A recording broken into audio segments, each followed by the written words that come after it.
కోట్లల్లో అప్పు ఉన్నా సరే అది తీరిపోవాలంటే శుక్రవారం ప్రతి ఒక్క ఇల్లాలు ఇలా చేసి చూడండి. పరిపూర్ణమైన ఆనందం, ఐశ్వర్యం, సంపద మీకు దక్కుతాయి. ఇంటిని చక్కగా పరిశుభ్రంగా పెట్టుకోవాలి. లక్ష్మీదేవి సంతోషిస్తుంది.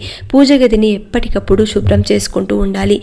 పరిమళం వెదజల్లేటువంటి పూలతో పూజ చేసుకోవాలి. మనసుకి హాయిగా ఉంటుంది. కొబ్బరికాయ తప్పనిసరిగా పెట్టుకోవాలి. కొబ్బరికాయని శ్రీఫలం అంటారు. అంటే లక్ష్మీ ఫలం. అత్యంత స్వచ్ఛమైనది కాబట్టి దీన్ని ఇంట్లో ఉంచుకుంటే లక్ష్మీదేవిని ఆహ్వానించినట్టు అవుతుంది.